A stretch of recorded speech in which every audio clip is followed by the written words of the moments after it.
Think of your favorite game. Did it come out in the 2010s, the 2000s, the 90s, earlier? Regardless of when it did, odds are, unless you were born in the 2010s, it didn't release this decade. But why is that?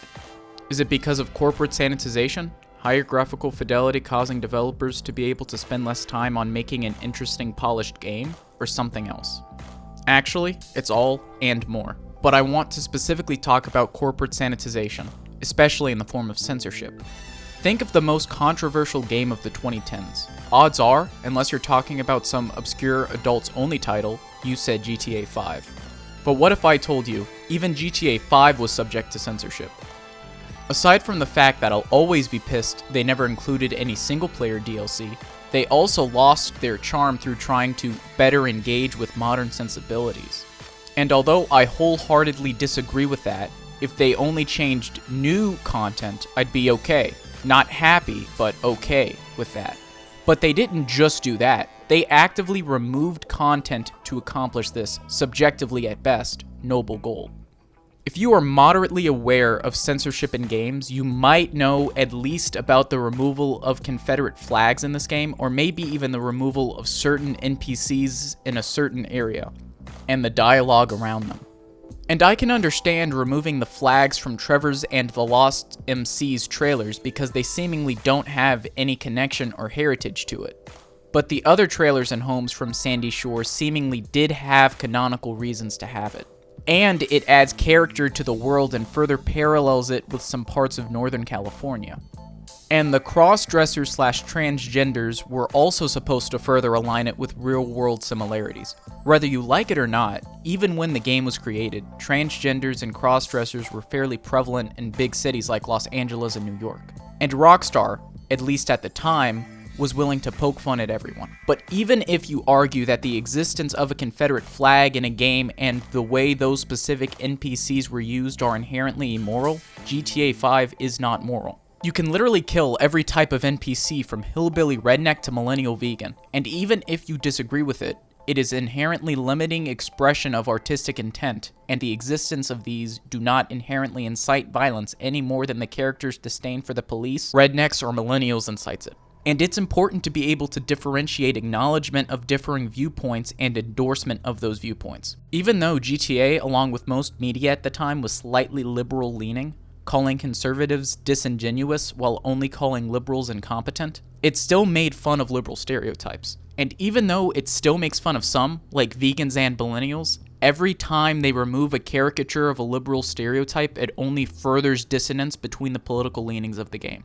And I'm against all types of censorship. Mass Effect 2 was originally going to have a gay character before BioWare was pressured to remove him after Fox News sparked conservative and religious backlash. I'm only focusing on censorship from the left because, since 2013, that has been the main type of censorship in media. Before, it was the Christian fundamentalists talking about what Jesus would do. Now it's liberal absolutists who claim we have a moral obligation not to acknowledge the wrong side of history. Which, when they say that, it is usually subjective in the first place. But who are we to say what is and isn't okay to represent? Not even support.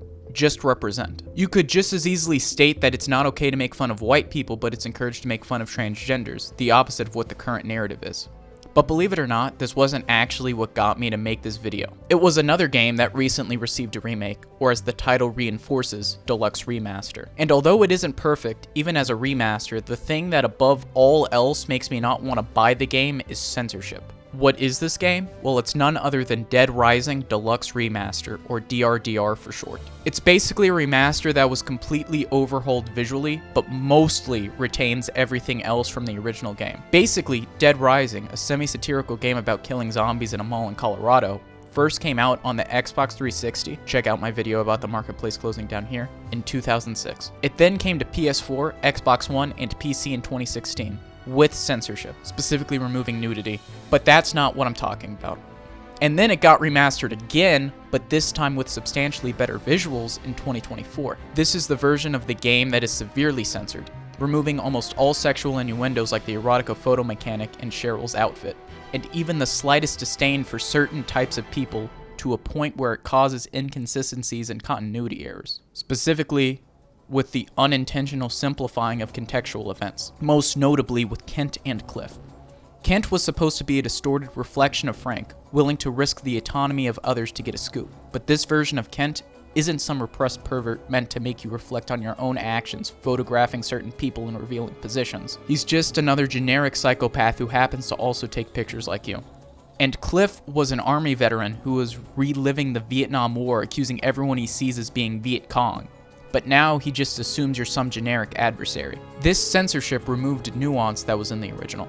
But why do I care so much about a game being censored when the original version of the game still exists on Xbox 360, even though the Xbox 360 marketplace is closed down, so I'd have to get a physical copy if I wanted to play it on original hardware. And there's even a remaster on PC, even though it still has censorship, but it mostly has everything uncensored. It's because A, I want to preserve the integrity of games and the original vision of the artists, and B, if a remaster or remake is supposed to be an objectively superior version of a game, it shouldn't have something that can easily be argued as a downgrade. But regardless of who you think is responsible for this, greedy corporate elites, morally righteous progressive activists, the religious right, or even if you have a good reason for doing things, that doesn't make the things you're doing right.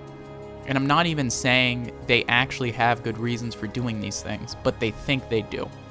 At least the progressives and religious activists. The elites just want money. But ultimately, things won't change unless we do something about it. Right now, the people with the most power over this are the corporations. And all they care about is money. So if we simply don't buy this mindless corporate slop, they will have to change if they want a big fat paycheck. We have to stand on our principles instead of simply asking for change. We have to show them that their current business model isn't sustainable and that they need integrity to continue. But that's my 2 cents on the matter. Let me know your opinion in the comments. Do you think these companies are actually doing the right thing and that times need to change? Or do you think that all this censorship does is discredit the artist's original work and needlessly sanitizes it? Anyway, thanks for watching. Check out some of my other videos here and have a great day.